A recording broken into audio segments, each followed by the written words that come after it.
ফরেক্স কি? খুব সহজ উত্তর, ফরেক্স হল আন্তর্জাতিক মুদ্রা বাজার, যেখানে বিশ্বব্যাপী মুদ্রা বা কারেন্সি লেনদেন করা হয়।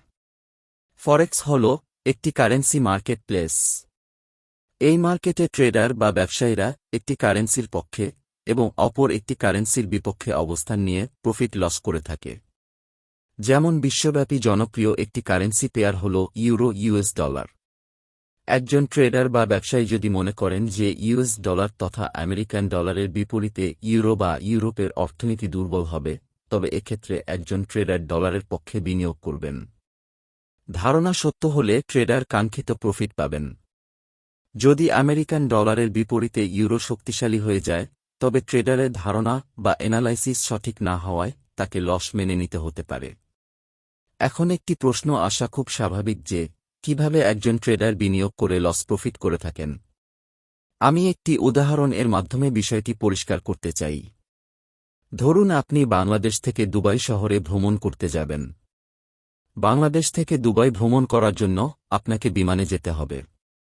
বিমানে ভ্রমণ করার জন্য আপনি বিমানবন্দরে যাবেন। যারা ইতিমধ্যে বিদেশে ভ্রমণ করেছেন তারা এ ব্যাপারে অভিজ্ঞ। বিমানবন্দরে আপনি কারেন্সি এক্সচেঞ্জ বুথ পাবেন। বাংলাদেশি টাকা নিয়ে দুবাই শহরে আপনি কোনো মূল্য পাবেন না। এর জন্য বাংলাদেশি টাকাকে অবশ্যই দিরহামে পরিবর্তন করতে হবে, অথবা বাংলাদেশি টাকার বিনিময়ে আপনাকে দিরহাম ক্রয় বা এক্সচেঞ্জ করতে হবে। এভাবেই মূলত কারেন্সি এক্সচেঞ্জ হয়। আপনি যখন কাউন্টারে যাবেন তখন বিভিন্ন দেশের বিনিময় হার দেখতে পাবেন, যা স্ক্রিনে প্রদর্শিত হয়। বিনিময় হার হল দুটি ভিন্ন দেশের দুটি মুদ্রার আপেক্ষিক মূল্য। আপনি যখন টাকা দিয়ে দিরহাম ক্রয় করবেন তখন হয়তো বা বিনিময় হার পেতে পারেন 1 দিরহাম 30 টাকায়। যখন আপনি আপনার প্রয়োজনীয় কারেন্সি এক্সচেঞ্জ করে নিলেন, তখন আপনি মূলত ফরেক্স মার্কেটে অংশগ্রহণ করলেন। আপনি একটি মুদ্রার বিপরীতে অন্য মুদ্রার বিনিময় করেছেন। জি হ্যাঁ, এটাই ফরেক্স ট্রেডিং। ফরেক্স ট্রেডিং পরিভাষায় ধরে নিই যে আপনি একজন বাংলাদেশী, আপনি দুবাই সফর করছেন, আপনি টাকা বিক্রি করেছেন এবং দিরহাম কিনেছেন। এইখানে আপনি কারেন্সি এক্সচেঞ্জ করেছেন। এইটা ফরেক্স ট্রেডিং। আপনি যথা নিয়মে দুবাই ভ্রমণ শেষ করে যখন বাংলাদেশে ফিরে আসবেন, তখন যদি আপনার নিকট কিছু দিরহাম থাকে তবে সে দিরহাম নিশ্চয়ই বাংলাদেশি টাকাতে এক্সচেঞ্জ করতে চাইবেন। এক্ষেত্রে আবারও যাবেন সেই কারেন্সি এক্সচেঞ্জ বুথে। দিরহাম এক্সচেঞ্জ করে আপনি প্রতি দিরহাম বিক্রি করলেন 32 টাকা মূল্যে। এর মানে হল আপনি প্রতি দিরহামে 2 টাকা প্রফিট করতেছেন। আর যদি দিরহাম রেট পেতেন 28 টাকা প্রতি দিরহামে, তাহলে প্রতি দিরহামে আপনি 2 টাকা লস করতেন। বাস্তবে ফরেক্স মার্কেট এটাই। এই সিস্টেম বা সূত্রকে কাজে লাগিয়ে মুদ্রা বিনিময় বা কারেন্সি এক্সচেঞ্জকে একটি বিজনেস মডেলে রূপান্তর করা হয়েছে, যেখানে যে কেউ চাইলে বিনিয়োগ করতে পারে এবং বিজনেস করার সুযোগ নিতে পারে। আমি আশা করি আমার এতটুকু আলোচনা আপনারা ভালোভাবে বুঝতে পেরেছেন। এবার বিজনেসের ভাষায় আমরা জানব ফরেক্স ট্রেডিং কি। ফরেক্স মার্কেট বা বৈদেশিক মুদ্রা বাজার, যা সাধারণত ফরেক্স বা এফএক্স নামে পরিচিত। ফরেক্স মার্কেট হল বিশ্বব্যাপী এবং বিকেন্দ্রিক মার্কেট। এই মার্কেটে বিশ্বের সকল মুদ্রা এক্সচেঞ্জ হয়ে থাকে। এক্সচেঞ্জ রেট প্রতিনিয়ত পরিবর্তিত হতে থাকে, কারণ এক দেশের মুদ্রার সাথে অন্য দেশের মুদ্রার বিনিময় প্রতিনিয়ত হতে থাকে। পর্যটন শিল্পে যে পরিমাণ লেনদেন হয় তা মূল ইকোনমিতে খুব সামান্য পরিমাণ।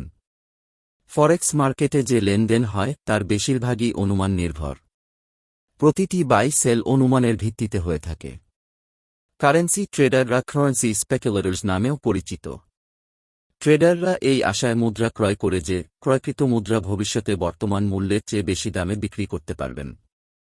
আমরা অনেকেই জানি নিউ ইয়র্ক স্টক এক্সচেঞ্জের প্রতিদিনের গড় লেনদেনের ভলিউম হল 200 বিলিয়ন আমেরিকান ডলার। অপরদিক ফরেক্স মার্কেটের লেনদেন প্রতিদিন গড়ে 6.6 ট্রিলিয়ন আমেরিকান ডলার। একবার ভাবুন যে কি পরিমাণ বাংলাদেশি টাকা। আমরা বিশ্বের সবচাইতে বৃহত্তম স্টক এক্সচেঞ্জগুলোর সাথে ফরেক্স মার্কেটের লেনদেনের একটি তুলনা করতে পারি। তাহলে ফরেক্স মার্কেটের বিশালত্ব সম্পর্কে আমাদের ধারণাটি পাকাপোক্ত হবে ইনশাআল্লাহ। বিভিন্ন মার্কেটের গড় ভলিউম। ফরেক্স মার্কেটের প্রতিদিনের গড় লেনদেনের পরিমাণ 6.6 ট্রিলিয়ন মার্কিন ডলার। নিউ ইয়র্ক স্টক এক্সচেঞ্জের প্রতিদিনের গড় লেনদেনের পরিমাণ 22.4 বিলিয়ন মার্কিন ডলার। টোকিও স্টক এক্সচেঞ্জের প্রতিদিনের গড় লেনদেন 18.9 বিলিয়ন মার্কিন ডলার। লন্ডন স্টক এক্সচেঞ্জের প্রতিদিনের গড় লেনদেনের পরিমাণ 7.2 বিলিয়ন মার্কিন ডলার। 6.6 ট্রিলিয়ন মার্কিন ডলারের লেনদেন পুরা বিশ্বের অর্থনীতিকে কাভার করে। তবে স্পট মার্কেটও কারেন্সি মার্কেটের একটি অংশ, যেখানে প্রতিদিন গড় লেনদেন 2 ট্রিলিয়ন ইউএস ডলার। এছাড়া রিটেইল ট্রেডারদের ট্রেডিং ভলিউম হিসেব করা যেতে পারে, যদিও এটি আকারে বেশ ছোট। ফরেক্স মার্কেটে রিটেইল ট্রেডারদের ট্রেডিং ভলিউম বের করা বেশ কঠিন। তবে বিশেষজ্ঞরা ধারণা করেন যে ফরেক্স মার্কেটের মোট লেনদেনের ট্রেডিং ভলিউমের 3 থেকে 5% এর মধ্যে হতে পারে, যার পরিমাণ প্রায় 200 থেকে 300 বিলিয়ন ইউএস ডলার হতে পারে। সব মিলিয়ে ফরেক্স মার্কেট বিশাল। অনেকের কাছে এটা কাল্পনিক মনে হতে পারে, তবে তাদের বুঝতে হবে তার চিন্তাই সব নয়। ফরেক্স মার্কেট সপ্তাহে 5 দিন 24 ঘন্টা চালু থাকে। স্টক বা বন্ড মার্কেট দিনের একটি নির্দিষ্ট সময়ে বন্ধ হয়ে যায় এবং পরবর্তী দিনের নির্দিষ্ট সময়ে চালু হয়, কিন্তু ফরেক্স মার্কেট 24 ঘন্টাই চালু থাকে। ট্রেডিং শুধুমাত্র বিশ্বের বিভিন্ন আর্থিক কেন্দ্রে শিফট হয়ে থাকে। দিনটি শুরু হয় যখন ব্যবসায়ীরা অকল্যান্ড ওয়েলিংটনে জেগে ওঠে, তারপরে Sydney, Singapore, Hong Kong, Tokyo, Frankfurt, London এবং অবশেষে নিউ ইয়র্কে চলে যায়, নিউজিল্যান্ডে আবার শুরু করে। ফরেক্স মার্কেট সম্পর্কে ধারণা দিতে চেষ্টা করেছি। আশা করি ফরেক্স কি এই বিষয়টি আপনি ভালো ধারণা পেয়েছেন। ধন্যবাদ।